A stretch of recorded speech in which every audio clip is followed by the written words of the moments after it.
Welcome back sa aking YouTube channel, Amski TV. So ayun na nga guys, ni-reject ni Senadora Risa Hontiveros, leader ng oposisyon, ang proposal ni dating Senador Antonio Trillanes na magkaroon ng Pink Red Coalition. No? So ngayon, nagbigay ng pahayag si Senadora Risa Hontiveros. No? So ito, I cannot. As a member and leader of the opposition, bumubuo kami ng sariling offer sa ating mga mamamayan na distinct sa administration. So, yan yung pahayag ni Senadora Risa Hontiveros. No? So, ito pa. Hindi tinanggap ni Senator Risa Hontiveros ang imbitasyon ni former Senator Antonio Trillanes III na umanib sa slate kasama ang Marcos admin para sa halalan 2025 dahil sa unresolved issues ng pamilyang Marcos. So, yan. Ayan guys. So, 'di ba? Dito natin talaga masusukat or makikita na may paninindigan, no, ang isang oposisyon, no, kagaya ni Senadora Risa Hontiveros, no. So, 'di ba? Nakakahanga na talagang nandiyan yung puso, tapang, no, para sa bilang isang oposisyon, no.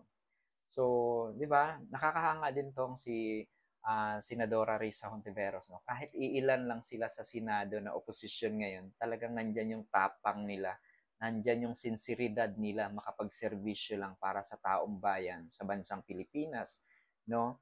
Kagaya na lang nitong pag-imbestiga niya sa mga Fogos, 'di ba? So, grabe. Nakakahanga po na may isang Risa Hontiveros sa Senado, no? Kaya hindi nasayang yung boto natin para dito sa magaling na senador, no? So, yun guys, no? Nag-uugat pa rin, no, doon sa mga unresolved issues ng pamilya Marcos, no? Kaya ito, hindi tinanggap ni Senadora Risa Hontiveros yung proposal or yung plano na isusulong ni um, dating Senador Antonio Trillanes na magkaroon ng unity ticket, no, para labanan ang mga Duterte ngayong darating na 2025 election. So, ngayon, nandiyan yung tapang talaga ng oposisyon, yung puso ng oposisyon, di ba? Kasi nga naman, hindi naman talaga dapat makalimutan kung ano yung mga nangyari, no? Nung mga nakaraan, no? Bukod sa unresolved issues ng pamilya Marcos, no? Itong nagdaan na 2022 elections, di ba? So, ang dami na hindi pwedeng, hindi talaga dapat, no, na umanib yung opposition sa administration. So, di ba? So, kayo guys, ano yung komento ninyo? Ano yung reaction ninyo tungkol dito, no?